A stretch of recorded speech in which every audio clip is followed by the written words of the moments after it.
오늘의 제목은 예수님의 공생애 사역 유학에 대해서 한번 생각해 보겠습니다.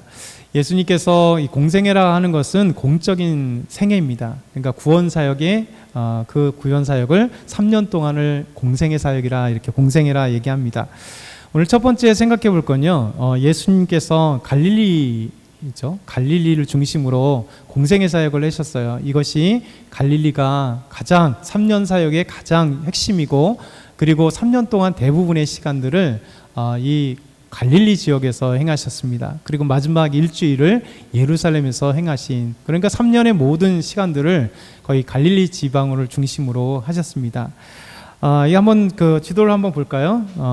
예수님 당시에 그 갈릴리 지도입니다. 그래서 크게 당시에는 이렇게 세 가지로 나눠 있어요. 이쪽에 사마리아 유대 지역을 이렇게, 그 다음에 녹색 지역을 이렇게, 헤롯 안디바가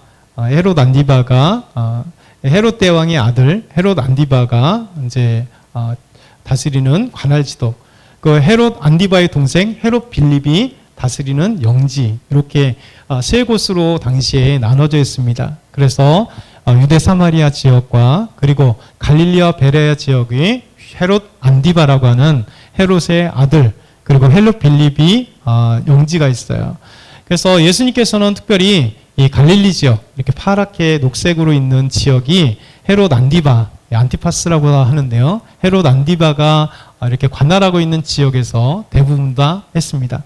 그리고 갈릴리 바다가 있죠. 갈릴리 호수라고 하기도 하고 바다라고 하는데, 이 갈릴리를 중심으로 갈릴리이기 때문에 이 지역 주변을 갈릴리 지역이라 이렇게 이야기를 합니다.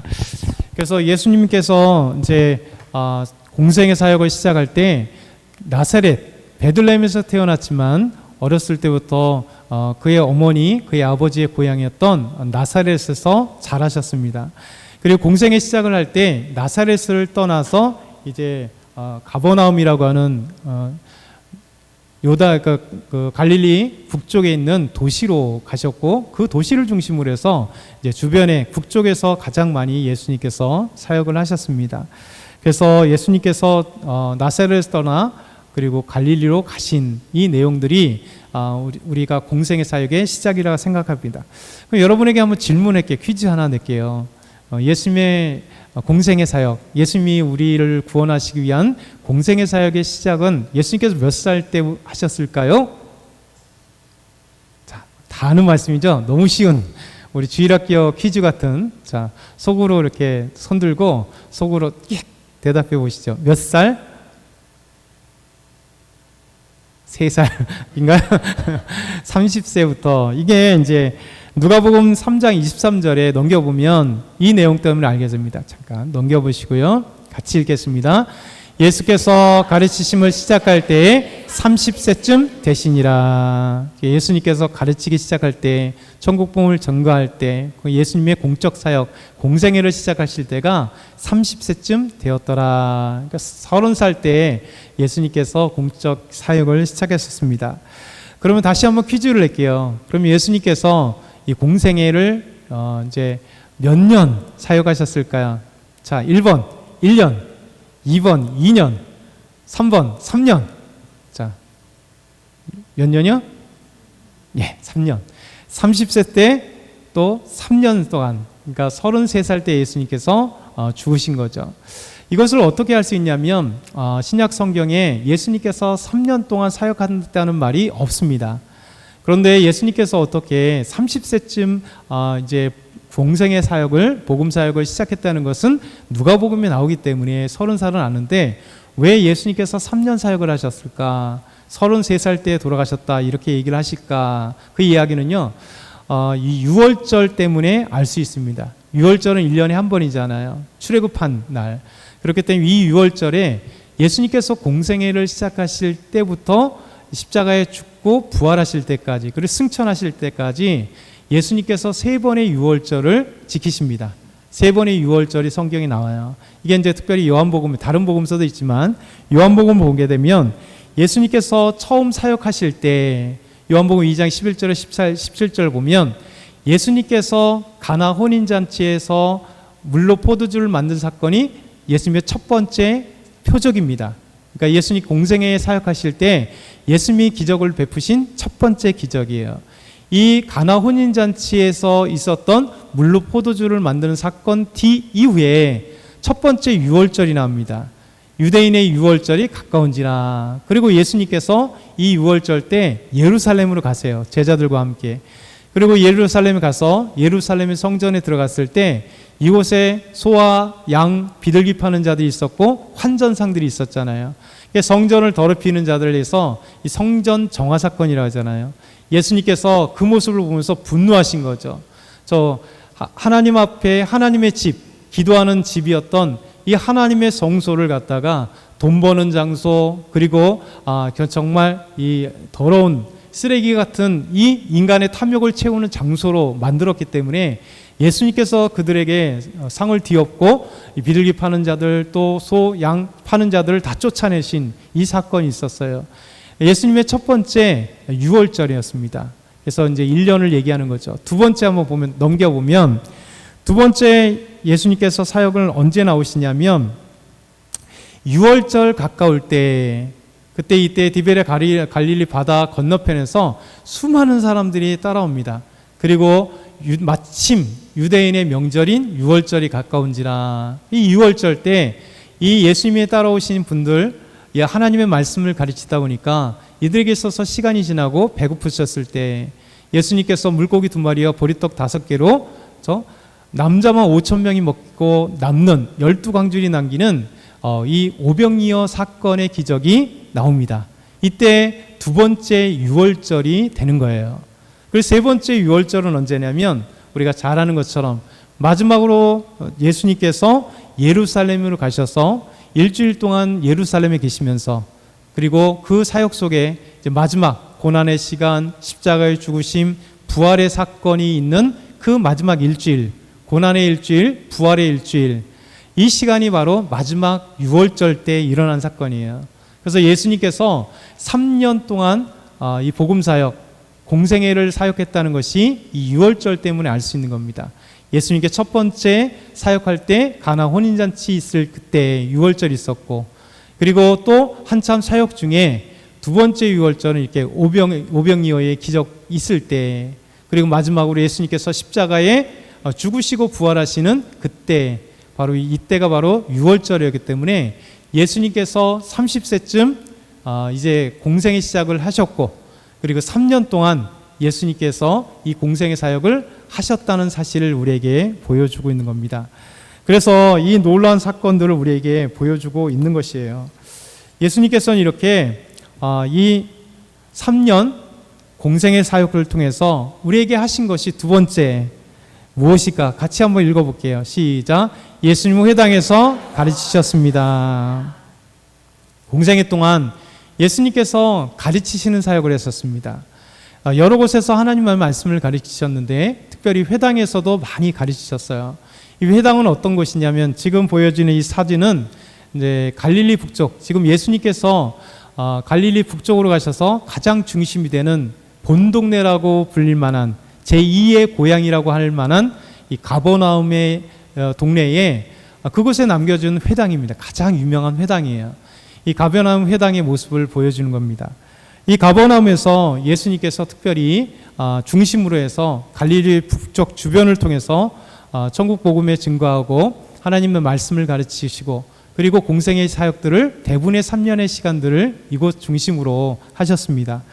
회당이라고 하는 것은 무엇이냐면 이스라엘 백성들이 바벨론의 포로로 끌려갔을 때 이 포로들이 하나님께 예루살렘에서 제사를 드리지 못하잖아요. 하나님께 예배를 드리지 못합니다. 그래서 포로로 끌려간 사람들에게 있어서 중요한 결집체가 뭐냐면 회당이 생기기 시작한 겁니다. 이 회당의 가장 큰 건 뭐냐면 이제 일주일에 안식일 때 와서 이 회당에서 기도를 하고, 회당에서 성경을 읽고, 이 회당에서 하나님의 말씀을 교육받고 가르치는 교육기관으로, 말씀의 교육기관으로 이 회당이 생겨났습니다. 그리고 이들은 예루살렘에서 제사를 드리지 못하기 때문에 고향을 갈 수 없는 이들이 이 회당에서 하나님께 예배를 드리는 거예요. 제사를 드리진 못하지만 하나님께 예배를 이곳에서 드리기 시작한 겁니다. 그래서 그 이후에 이제 바벨론의 주요, 그리고 유대뿐만 아니라 이제 북아프리카, 투르키에 그리고 바벨론 이런 지역의 회당들이 유대인들이 사는 곳에 회당들이 다 있게 되었습니다. 그래서 이 회당에서는 회당이 생기게 될 수 있는 이유는요, 딱 한 가지입니다.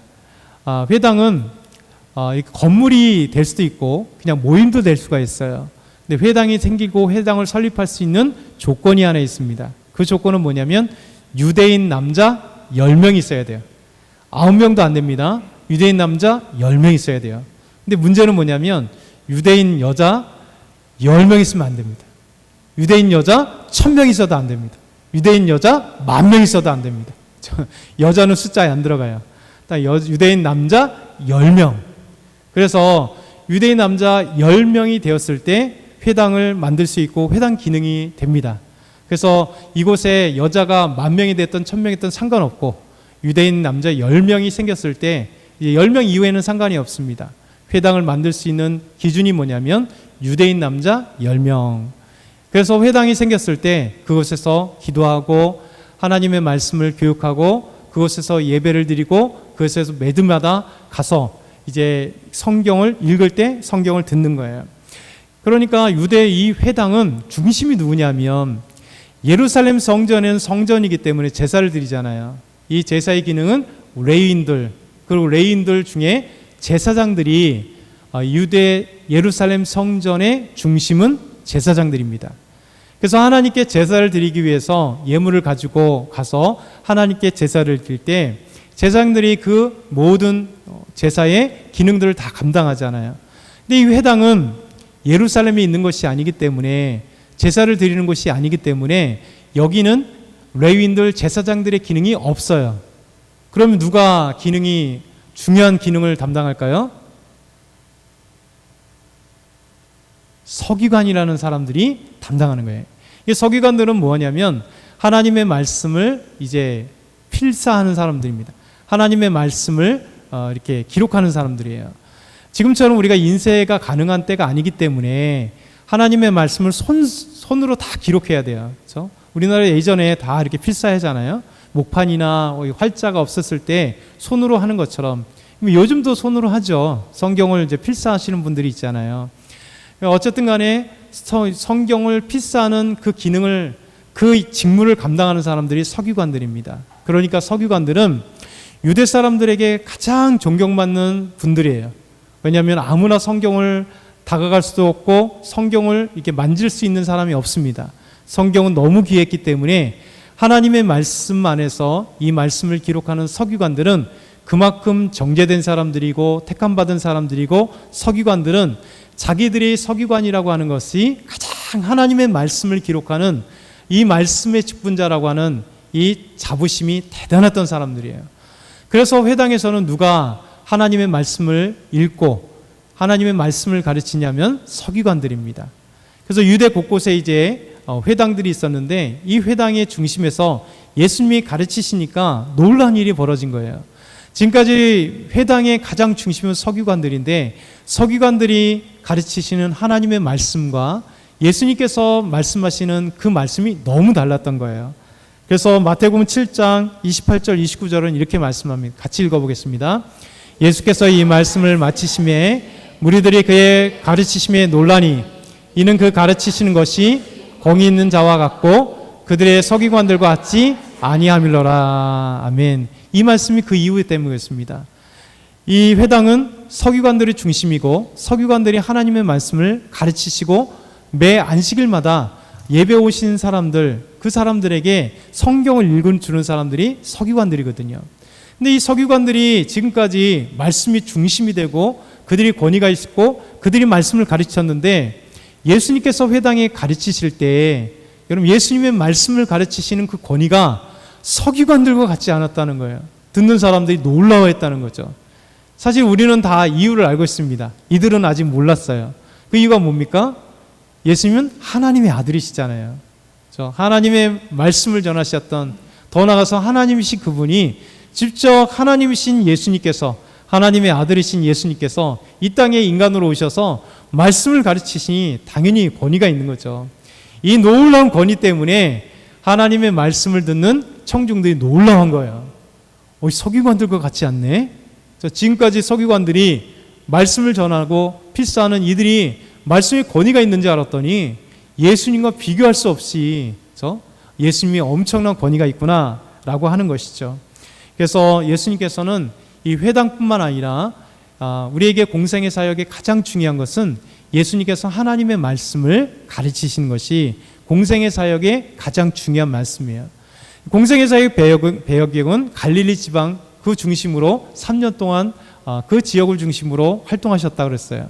그 활동하신 것 속에 예수님께서 이 하나님의 말씀을 가르치시고 전하시는 것이 공생의 사역의 가장 중요한 것입니다. 이 하나님의 말씀을 가르치시는 그 핵심은 뭐냐면 천국 복음이에요. 두 번째 보면 천국 복음을 전파하셨습니다. 천국 복음. 이 천국 복음은요, 영어로 하면 다음 넘겨주시면 천국 복음, 이게 복음이라고 하기도 하고요. 이걸 갖다가 어떻게 얘기냐면 유앙겔리온이라고 하는 헬라어를 갖다가 영어로 하면 굿뉴스라고 해요. 굿뉴스, the good news of the kingdom이라고 합니다. 천국 복음. 이게 킹덤이라고 요약하는 것은 하나님의 나라예요. 하나님의 나라. 그러니까 헬라어로 보면 바실레아 토 데오라고 해서 하나님의 왕국. 그러니까 나라를 갖다가 보통 나라를 얘기할 때 이제 컨트리라고 하잖아요. 아니면 뭐라고 합니까? 네이션. 이제 이건 뭐냐면 국민들이 주권이 되는 나라. 우리가 보통 우리나라도 국민이 주권인 나라잖아요. 우리는 왕이 없습니다. 그래서 대통령은 국민의 모든 주권을 잠시 위임한 통치를 하는 사람이기 때문에 대통령을 왕이라 하지 않아요. 그렇기 때문에 미국이 됐던 우리나라가 됐던 뭐를 다 이제 얘기할 때 네이션으로 얘기합니다. 국가, 네이션. 국민들이 주권을 갖고 있는 나라. 아니면 이제 컨트리라고 하기도 합니다. 이 킹덤이라고 뭐냐면 왕이 있는 나라예요. 왕이 있는 나라. 그렇죠? 그래서 대표적인 나라가 어디입니까? 영국이죠. 영국. 그러니까 영국을 영어면으로 하면 유나이티드 킹덤이라고 합니다. 유나이티드 킹덤. 왕이 다스리는 나라인데 영국은 한 나라가 아니라 아직까지 영국이 예전에 식민지로 삼았던 나라 영국 영들이 있어요. 그래서 유나이티드라고 얘기하는 겁니다. 연합된. 그래서 영국이 있고 이제 홍콩은 반환됐지만 그 전에 홍콩도 이제 영국 영이 있습니다. 아직도 영국 영에 있는 나라들이 되게 많죠. 전 세계에. 특별히 이제 아프리카 쪽에가 영국 영들이 되게 많아요. 아직도. 그러니까 영국 있는, 아니 프랑스 영도 마찬가지입니다. 프랑스 영이죠. 근데 프랑스는 대통령이 없죠. 영국은 아직 왕이 있습니다. 이 왕이 있죠. 그래서 이 킹덤은 뭐냐면 왕이 있는 나라. 왕이 주권을 가지고 있고 왕이 통치하는 나라. 그러니까 하나님의 나라라고 천국이라고 얘기하는 건 뭐냐면 하나님이 우리의 왕이 되신다는 거예요. 우리는 그의 백성이 된다는 거예요. 그래서 우리가 하나님 나라 얘기할 때는 하나님이 우리의 왕이시고 우리는 그의 백성. 그러니까 천국 복음 뭐냐면 하나님 나라의 복음이라는 거예요. 킹덤. 이 킹덤의 소식이에요. 왜 킹덤의 소식이냐면 하나님께서 이 우주 만물을 창조하시고 우리 인간을 지으셨잖아요. 그러니까 우리의 아버지는 하나님이시고 또 우리의 왕이신 분은 하나님이세요. 근데 인간은 죄에 빠져서 이 왕이신 하나님, 우리를 통치하시는 하나님, 우리는 그의 백성인데 죄 때문에 왕이신 하나님을 거부한 거예요. 하나님을 떠나간 겁니다. 하나님을 외면했습니다. 그래서 하나님을 우리의 왕이라고 찾지 않는 것이죠. 이 사실이 하나님 출애굽하고 가나안 땅에 들어갔을 때 사사시대에 나타납니다. 분명히 이스라엘 백성들은 하나님의 백성이고 하나님이 그들을 출애굽시켜서 가나안 땅에 들여보내주셨는데 그들의 진정한 왕은 하나님이세요. 여호와 하나님. 그런데 가나안 땅에서 영적 무지가 생기고 그들의 죄가 있다 보니까 하나님을 우리의 왕이라고 인정하지 않아요. 그래서 사사기에는 이 표현이 아주 중요한 영적 어둠의 대표적인 말로 나옵니다. 4번에 걸쳐 나오는데 우리 마지막으로 사사기 21장 25절은 이렇게 사사기를 딱 압축합니다. 같이 한번 읽어보겠습니다. 그때 이스라엘이 왕이 없으므로 사람들이 각기 자기의 소견에 옳은 대로 행하였더라. 아멘. 이스라엘의 왕이 없습니다. 아직 왕이 통치하는 나라는 아니지만 여기서 표현하는 왕은 하나님이 계시지 않은 것이에요. 분명히 그들을 하나님께서 인도하셨고 가나안 땅, 아브라함이 약속하셨던 가나안 땅을 주었음에도 불구하고 가나안 땅에 정착하자마자 이들은 점점점 하나님을 떠나가고 우상을 숭배하면서 이제 왕이신 하나님을 버리고, 왕이신 하나님이 버리니까 누가 주인이 됩니까? 자신이 주인이 되는 거예요. 자기가 왕이 되는 거예요. 그래서 자기 소견에 옳은 대로 행하는 거예요. 하나님의 말씀을 떠나고 하나님은 왕을 떠나고 자신들이 왕이 되어서 내가 옳은 대로 행하는, 그러니까 각 사람들마다 자기의 소견대로 옳은 대로 행하면 어떻게 됩니까? 무질서가 팜치는 것이 되는 거죠. 법이, 하나님이 이미 법을 주셨어요. 창세기, 출애굽기, 레위기, 신명기가 이걸 토라, 율법이라고 얘기합니다. 이미 하나님의 백성으로 하나님을 왕으로 삼고 하나님의 백성들이 어떻게 살아가야 될지에 대한 법을 주신 게 율법이에요. 근데 하나님을 떠나고 우상을 숭배하는 이 영적 어둠의 이 사사시대는요, 하나님을 떠나가니까 하나님이 주신 법을 필요가 없는 거예요. 그러니까 자기가 중심이 되어서 자기 소견에 옳은 대로, 율법이 아니라 자기 소견에 옳은 대로, 자기가 판단하는 대로 옳은 대로 그냥 행하는 거죠. 그러니까 무질서가 되는 거죠. 나와 박정환 지사님과 생각이 다를 수 있잖아요. 그럼 저와 생각이 다르면 어떻게 되겠습니까? 싸우는 거죠. 내 생각이 옳아. 박정환 지사님은 내 생각이 옳아. 그럼 서로 들이받고 황소처럼 싸우는 거죠, 뭐. 그러니까 사사시대가 그랬다는 거예요. 하나님이 왕을 버리고 그냥 자기대로 싸우니까 각 집파대로 싸우고 서로 싸우고 그 어둠의 세계, 악의 세계, 그 영적 무지함이 사사시대를 덮었던 거예요. 사사시대 끝날 쯤에 사무엘이 등장합니다. 이 사무엘에게 등장했을 때 사무엘이 사사 겸 제사장, 이스라엘 백성들이 사무엘에게 쳐들어왔어요. 사무엘 아들들이 사사로 있는데 이 사사로 재판장으로 있던 이 사무엘 아들들도 아버지 사무엘처럼 공의로워야 되는데 막 개판으로 한 거예요. 돈 받고 막 재판을 굳게 하고 막 이런 짓을 하니까 백성들이 분노합니다.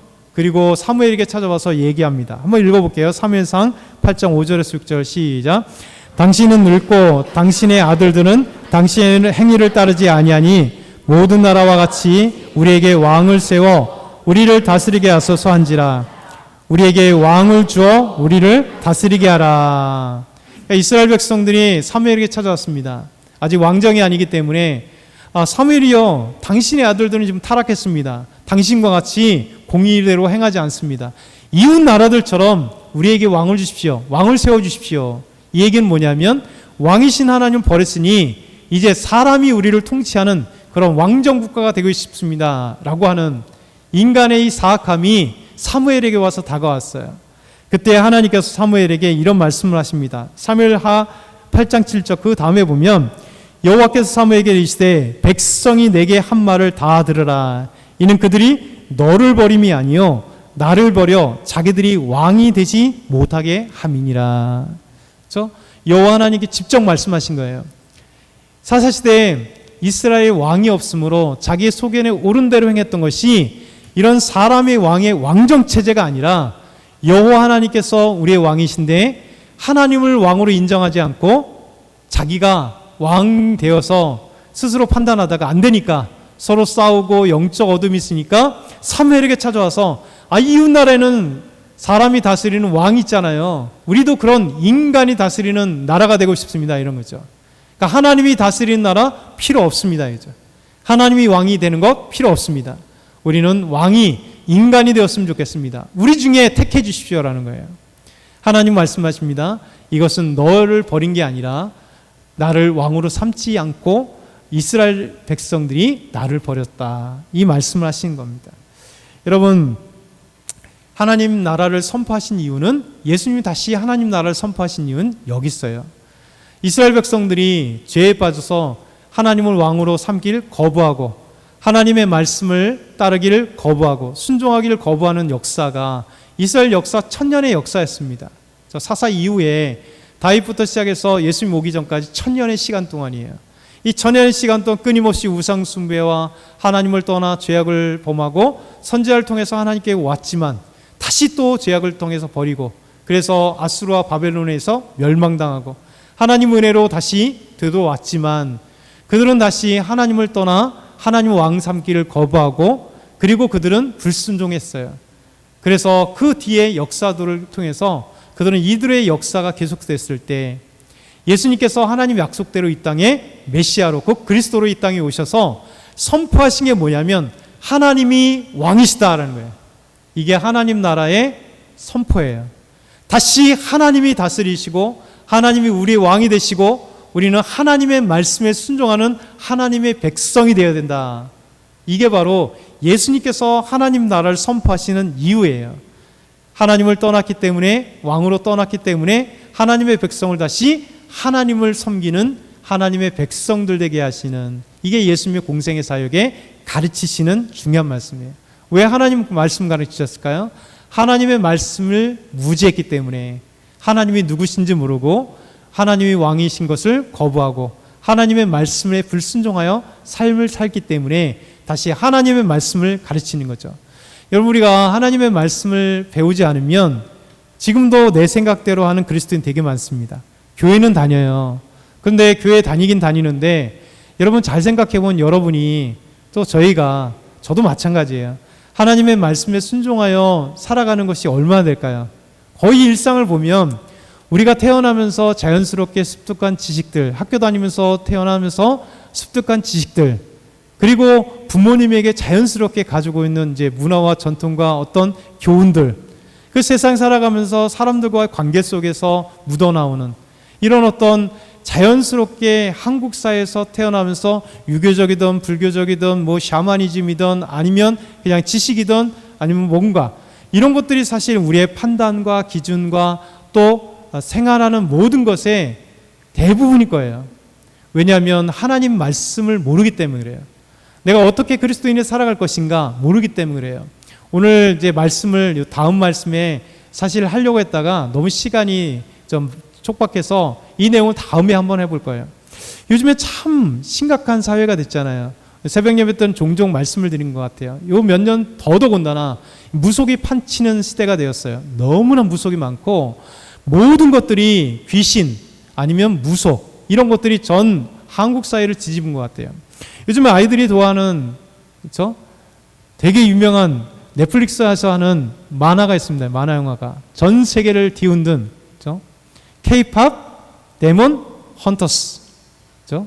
이게 되게 중요한 거예요. 그러니까 이게 노래가 얼마나 또 좋은지 미국이나 영국의 차트에 거의 영국은 1위 올라갔다가 이번에 잠깐 2위로 떨어졌어요. 미국도요. 지금 차트에 10위권 안에 올라갔어요. 골든이라고 하는 이 노래. 그거 말고도 거기서 부른 이 노래들이요. 거의 5개 정도가 20 안에 다 올라갔어요. 그만큼 아이들이 좋아하고 뭐 수아수빈이도 무지하게 좋아하고. 근데 되게 중요한 게 뭐냐면 거기 안에 중심에 흐르는 게 뭐냐면 우리나라 전통을 외국인의 한국 2세 저쪽에 이제 저 감독이 누굽니까? 캐나다 그렇죠? 재미 캐나다인지 않아요. 어쨌든 간에 주하는 게 뭐냐면 거기에 우리나라 무속이 들어가 있는 거예요. 무속 전통이 들어가는 거예요. 그러니까 데몬 이 마귀들을 없애는 게 뭐냐면 예수 그리스도가 아니라 그렇죠? 무속의 힘인 거예요. 여기서 이제 우리가 생각해 볼 거예요. 근데 자연스럽게 그 안에 내용들이 너무나 즐거워하니까 모든 전 세계 사람들과 우리나라 사람들이 그냥 우리나라 어떤 문화나 우리 사람 내용들을 얘기하니까 좋은 건 많아요. 그런데 그 안에 흐르는 것들을 비판하지 못하고 자연스럽게 흐르고 뭐 얼마나 이것을 통해서 한국 문화가 하느냐 이제 국립박물관 이제 근무하시니까 굿즈들이 그냥 그거에 관련한 굿즈들이 엄청나게 지금 팔린다고 하는데 막 이런 것들만 상업적으로 얼마냐 이 내용이 한 1조 정도 된다고 하는데 1조 정도의 그 엄청난 수익이 있고 그 정도가 되느니 그 다음에 아까 노래가 이런 것만 생각한단 말이에요. 그 안에 면면이 흐르고 있는 사악한 어떤 이 무속이나 아니면 사단의 세계를 우리가 인정하지 못하는 거예요. 요즘에 TV 드라마들이 다시 하는 것들을 보면 무속 얼마나 많은지 모르겠습니다. 그렇죠? 이런 건 나중에 한번 다시 해볼 거예요. 이 모든 것들이 평가되는 게 뭐냐면 하나님의 말씀이 없으면 평가되지 않아요. 많은 사람들이 믿지 않는 사람들은 이런 얘기를 하겠죠. 왜 이렇게 기독교인들은 옹졸해? 왜 이렇게 기독교인들은 딴 세계 사는 것 같아? 왜 이런 것들을 갖다가 비판해? 라고 얘기했죠. 여러분 흡수할 건 흡수하고 인정할 건 인정하지만 그런 중심에 우리가 하나님의 말씀으로 평가하지 못한다면 우리는 사사시대와 같아요. 왕이신 하나님 버리고 하나님의 말씀을 떠나 우리가 생각하는, 우리가 왕이 되어서 우리의 편 생각들로 인해서 그냥 판단하는 시간. 그래서 우리 그리스도인들은요, 말씀을 배워야 돼요. 말씀을 배워야 돼요. 이 성경 공부하는 이유가 뭡니까? 시간을 내는 거 사실 쉽지 않잖아요. 그런데도 불구하고 성경 공부를 하는 것은 우리가 하나님의 말씀을 알고 그 말씀대로 살아가기 위해서, 하나님의 말씀을 알아야 그 말씀대로 어떻게 살아가야 될지를 알게 되는 거예요. 말씀으로 우리가 무장해야 세상에 나가서 하나님의 말씀으로 이 사단의 세력을 이기고 악의 세력을 이기고 이 거짓 것들에서 우리가 얼마든지 이길 수 있는 거예요. 그래서 예수님이 이 땅에 오신 가장 중요한 사역은 하나님의 나라를 선포하는, 하나님의 말씀을 선포하는, 무지한 이 유대인들에게 하나님의 말씀을 선포해서 하나님이 누구신지, 복음이 무엇인지, 하나님의 은혜 가운데 나아가는 이 말씀을 선포한 것이 예수님의 공생의 사역입니다. 네 번째는 같이 한번 읽어볼게요. 모든 약한 것들을 고치셨습니다. 예수님이 오신 놀라운 말씀, 우리 24절 같이 한번 읽겠습니다. 그의 소문이 온 수레알 퍼진지라 사람들이 모두 앓는 자, 곧 각종 병에 걸려서 고통당하는 자, 귀신 들린 자, 간질하는 자, 중풍병자들을 데려오니 그들을 고치시더라. 그래서 하나님의 말씀을 가르치시고 말씀으로 끝난 게 아니라 저 말씀에서 우리에게 참된 해방을 주시는 거잖아요. 하나님을 만나야 구원의 영광이 있는 거잖아요. 그런데 구원의 영광과 함께 육신의 질병에서도 해방하고 구원하는 것이 하나님의 놀라운 사역이고 예수님이 이 땅에 오셔서 하는 구원 사역이에요. 우리는 질병 가운데 얼마나 많이 놓여 있어요. 분명히 의사에게 가서 병원에 가야죠. 저도 아프니까 병원에 가야죠. 그러나 가장 중요한 건 뭐냐면 예수님께서 또 믿음의 사람들이 하나님 앞에 놀란 해방은 뭐냐면 이 영적인 구원뿐만 아니라 육신의 구원이에요. 우리가 연약하고 아프고 힘들 때 우리 주님 우리 치유하시고, 정신적으로 힘들 때 우리 하나님이 해방시켜 주시고, 우리의 육신적으로 연약할 때 우리 주님께서 육신 가운데도 치료해 주시는 놀라운 사건이 예수님께서 3년 동안 가장 많이 하신 게 뭐예요? 치료잖아요. 중풍병자 치료해 주시옵시고, 말 못하는 사람들 말하게 하시고, 그런 수많은 질병들, 나병을 치료해 주시고, 여러분 이 수많은 것들을 뭐냐면 이 질병 가운데 고통당하는 자 참된 해방이 거기 있는 거잖아요. 더 나아가서 귀신 들린 자를, 여러분 귀신을 떠나가게 하시는 이 병 안에 귀신 들린 3대 사건을, 예수님의 3대 사역을 뭐라고 얘기하냐면 말씀 전하시는 것, 가르치시는 것, 두 번째 치유하시는 병 치유하시는, 세 번째 귀신을 쫓아내는 축기 사역이라는 거예요. 이 놀라운 사역들을 주께서 역사하십니다. 그렇죠? 이 축기 사역이 왜 중요하냐? 아까 얘기했던 이제 앞으로 나중에 우리 사회가 얼마나 보이지 않는 이 악에 대해서 얘기할 때 귀신에 대해서 얘기하는데 하나님의 말씀이 아니라 다른 어떤 것으로 지금 귀신들을 끌어가고 있고 귀신과 가까워지기도 하고 귀신을 무서워하기도 하고 뭐 축기를 하는데 뭐 이상한 천주교식 그런 이상한 것, 전례 성경에 없는 얘기입니다. 중간중간에 천주교가 만들었던 퇴마 의식들은 성경에 없는 얘기입니다. 다 만들어내기, 이것에 집착하게 만드는 우리 삶 가운데 귀신을 쫓아내기, 사악한 사단의 역사를, 사단의 역사는 뭐냐면 우리를 죄악 가운데 빠지게 만들며 죄에 물들게 하고, 죄에 물든다는 건 하나님을 거부하게 만들어 하나님의 말씀에 불순종하게 하는 것인 사단의 역사, 귀신의 역사예요. 예수님이 사단을 물리치시고 귀신을 쫓아내신 이유는 귀신에 사로잡혀서 하나님 몰랐던 우리에게 하나님의 말씀을 가르치셔서 하나님을 알게 하고 참된 구원을 갖게 하시며 귀신에게 고통당하는 사람들에게 참된 자유와 해방을 주시는 놀라운 사역을 하신 것, 이것이 바로 예수님께서 사역하신 놀라운 은혜예요. 이 놀라운 것들이 45절 마지막으로 함께 읽겠습니다. 갈릴리와 데가볼리와 예루살렘과 유다와 요단강 건너편에서 수많은 무리가 따르니라. 예수님이 사역하신 이 놀라운 사건이 소문의 소문을 거쳐서 수많은 사람들이 따라가게 되는 거예요. 우리 교회가 이런 교회가 되어야 되겠잖아요. 우리 교회 하나님의 말씀을 가르쳐서 구원의 역사가 가득하고 병든 자가 치유되시고 또 귀신 들린 자, 귀신에 사로잡혀 귀신 들린 자 집정은 없지만 귀신의 지금까지 고통당하고 귀신의 사상과 귀신의 어떤 그것에 사로잡혀 있던 우리가 해방되어서 우리 참된 기쁘의 예배를 드리며 예수님 알아가면서 하나님 우리의 왕으로 삼을 때 이 소식이 밀락동과 용현동과 의정부와 그냥 저 나가서 서울 대한민국의 전 세계에 막 되는 소문이 나는 거 안 될 것 같잖아요? 돼요. 걱정하지 됩니다. 우리 교회가 선교 한번 가면 세계에 가서 전가하는 거죠. 선긴교회에서 왔습니다. 하나 전하는 거잖아요. 우리가 어렵지 않아요. 저 전도하면 이 용현동과 밀락동에 사람들에게 우리 교회를 전하는 거잖아요. 우리 교회가 얼마나 좋은 교회인지 하나님을 따르는 교회인지 우리는 연약하나 주님이 함께하기 때문에 행복한 교회가 좋은 교회예요. 이 소식이 막 전했으면 좋겠습니다. 아멘. 옆에 계신 분들에게 오늘 이 말씀을 한번 잘 성경 공부합시다. 하나님 말씀 배웁시다. 이제 2권밖에 안 남았습니다. 이제 우리 이 시간에 한번 같이 뜨겁게 한번 기도할게요.